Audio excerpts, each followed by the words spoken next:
after last year, obviously reaching the playoffs as well.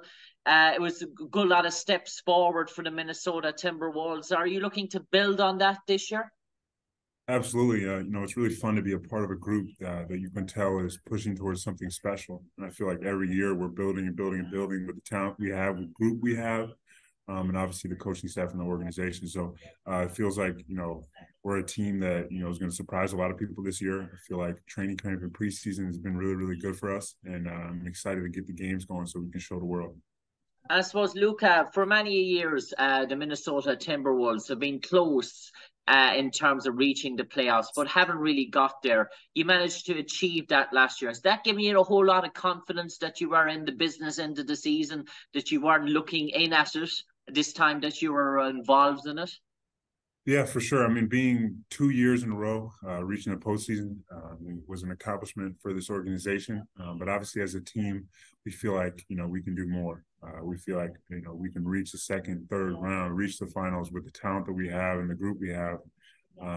We feel like we can push towards the championship, and that should be the goal every single year.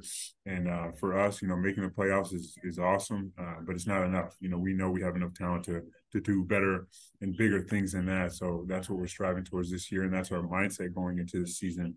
And you can tell with everyone on this team, the way they approach this offseason, individually to get better and as a group to come together. It's been impressive, and it's been amazing to be a part of. We see many franchises in the NBA, and we don't see that sort of consistency in terms of squads, in terms of the depth of squad being there for a long time. We've seen with the Denver Nuggets how successful it was to have the one core group build and build for a number of years until they were ready to reach that pinnacle what the Nuggets have been able to achieve.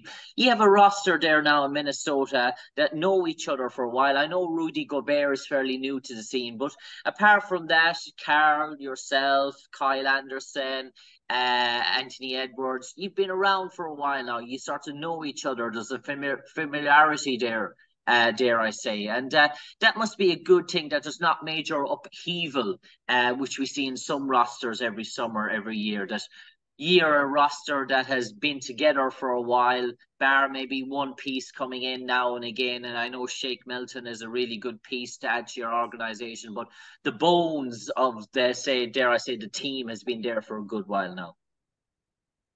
Absolutely. I think when you can bring back as many guys that were on the roster last year and having kind of a full year together, you go through a lot of experiences. You go through the playoffs, you go through the downs and the ups, and that only kind of strengthens you as a group. And I feel like all the pieces that we've added in, Shake, Troy, all the new guys have just fit in really seamlessly into that. Obviously, Leonard and Jalen and the rest, Dacian, but everyone's kind of fit in seamlessly into what we're doing, and the rest of us are very familiar on the court. You can tell the connection. You can tell that, after a year, it's so much better. Being in last year's training camp and being in this year's training camp, you can tell the difference a year does, of playing with each other, of being around each other, of knowing each other's game.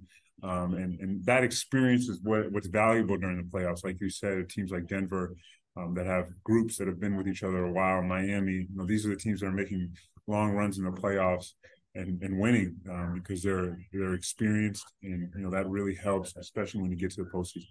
Yeah, and I suppose, Luka, in terms of the Minnesota Timberwolves, you mentioned that sort of consistency in terms of the roster, and another consistent element has been Naz Reid, and obviously yourself and Naz, you're still competing for that center spot. But do you love the competition and that ferocity that Naz brings onto the court? And does he really push you as well in terms of competing for that center spot? Naz is one of the best bigs in this league, and I feel like people don't quite understand that. Obviously, he's been a reserve, coming off the bench, but he could start on every other team in the NBA. I feel like he's that type of talent. But for me, I'm so incredibly grateful to be a part of a team that has the talent that we do at the center position. Every day, I'm pushed in so many different ways, whether it's guarding Carl or guarding Rudy or Naz, or vice versa, them guarding me. I feel like there's nothing, the high tide raises all boats, and I'm in a really good situation in terms of that. And me and Naz have been pushing each other all summer, working on the offseason, being here, And his story for me is something that's just inspirational. Where he was at the beginning of last year to reaching, obviously the contract that he did this summer. It can happen to him. It can happen to me. It can happen to anybody. So obviously you just got to continue to work hard and learn as much as I can from those guys and compete with them every day. I suppose, Luka, we all know in the Western Conference, you got the so-called big names, the big hitters, the Lakers, the Nuggets. Obviously, everyone's talking about the Suns. But what Sacramento Kings did last year in the regular season, 82 games, to finish so high. Does that give confidence to everyone that if you get a good momentum, good squad unity, that if you really get on a run, that you can really propel yourself high and put yourself into a good position? Because Sacramento, not many people would have backed Sacramento Kings at the start of the season to finish as high as where they would, and not many would have even backed them to get into the playoffs. So does that show that you don't need to compile these mega sort of rosters if you've got a good team, good unity, good harmony? Are the Kings a role model for the Western Conference last year, and how you can do an 82 season if you just get the right unity? I think they're just a team that plays the right way. They got a bunch of really, really good players. Obviously Sabonis and Fox are two all-stars in this league. So they do have a very good team in terms of talent, but it's more about the way that they play out there. Their offense was one of the best offenses the NBA has ever, seen in a long time statistically. That's just because they play the right way. They take the right shots. They move the ball. So anyone can look to that and understand that, what playing the right way does for you. As for our group, we have a lot of confidence because, we beat a lot of these teams during the regular season. And we felt really comfortable against these teams and very competitive. And for us, we struggled more against the bottom half of the league, bottom top, 5-10 worst teams in the league. We had a losing record against. And, those kind of mental, games were what kind of cost us last year. And obviously we had a season of ups and downs and injuries and different things that we couldn't control. But we know this year that, every single game we have to have the mindset that we're playing the Warriors, we're playing the Kings, no matter who we're playing. Because anyone in this league, any team in this league can beat anyone on any given night. There is an incredible amount of talent on every roster, and that's why a team like Sacramento, when, a team chooses to play the right way or finds a way and finds that rhythm, they can make a run like that. And that goes for any team in this league with the type of talent that's on every roster. I suppose, Luka, it was a busy summer for you in terms of playing international sort of basketball. Did you enjoy that? Do you like the international game? Do you like it? I suppose it's different in one sense to the NBA, but do you like that sort of competitive sort of country rival that comes with it? It was some of the most meaningful basketball I've ever played. For me, being able to represent my mother's home country and play with my first cousin was, it meant a lot. And the intensity, the passion that the game is played with on the international scale is, fun to be a part of. And for me, it was obviously a learning experience. It was my first time competing in that sort of realm, but it's something I look forward to doing for the rest of my career. And, whenever my name is called to represent the flag, I will. And, I think I can just, the game is a little bit different, obviously, with the spacing and some of the rules, but basketball is basketball. And, reminded me a lot of college just in terms of the style of play. It's fun regardless, whatever the rules are, 18 inches on the ball, that's all that matters. And 18 inches on the rim, 9 inches on the ball, that's all that matters.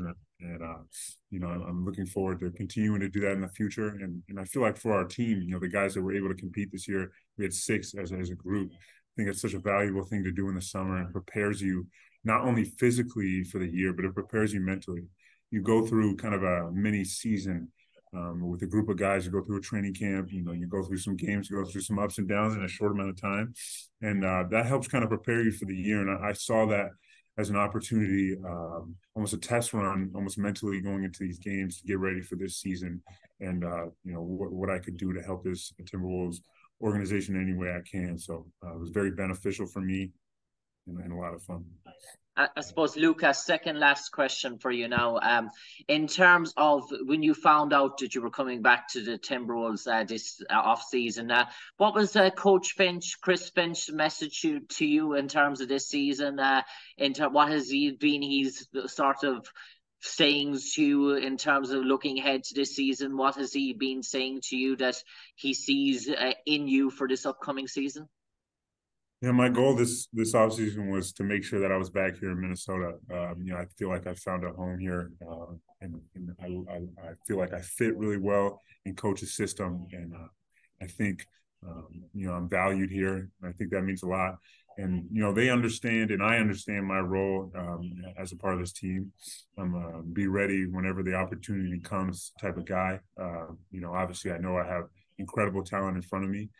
But obviously, throughout the year, it's 82 games. There's always going to be, an injury or, a sickness or whatever it is where someone has to step up and help the team. And I feel like there's a lot of confidence, with coach, but, even the whole team that I'm ready for those moments because I work and prepare myself every single day to be ready for those moments.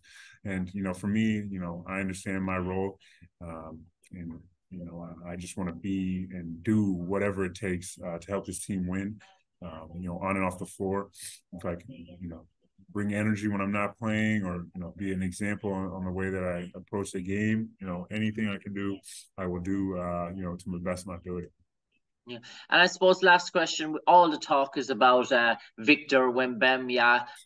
All the talk is about Scoot Henderson. But obviously, a few years ago, you had the #1 draft pick in Anthony Edwards, and I suppose Ant is one of those players with sort of super talent that he's on a sort of a bubble in terms of his ability. Do you think maybe this is another year that Anthony Edwards could go to another level again, that the NBA public and fans could say, wow, Anthony Edwards has gone to maybe Damian Lillard levels. He's gone to Giannis levels. Is that rise still there with Anthony, that he can go to and even another stratosphere? Do you think that maybe at the end of the year people could be talking more about Anthony Edwards than Wembanyama or Scoot Henderson? Yeah, I mean, he's going to be one of the best players. I mean, he's going to be the best player in the league in the next couple of years. That's the type of talent he has. That's the type of work ethic he has. And when you see a guy of that talent that comes in the gym as much as he does and comes in at night, gets his extra work in, approaches the game and every single day of practice the way he does and with the competitive fire that he does, he's going to be the best player in the league one day. And, each year he's going to continue to make strides towards that. And, I have no doubt in my mind he's going to help lead this group to the best of his ability, and he's just a talent that doesn't come around often, especially when you combine it with the mentality and the competitiveness that he has. There's not many that are like Anthony Edwards. On that note, Luka Garza, thanks for joining us this evening as we preview the upcoming NBA season. Thanks for providing a Minnesota Timberwolves perspective. We wish you and the Minnesota Timberwolves perspective a prosperous new year. No doubt it'll be 3 years in a row in the playoffs, and hopefully, who knows, please God, a conference final there as well. But for the moment, Luka Garza.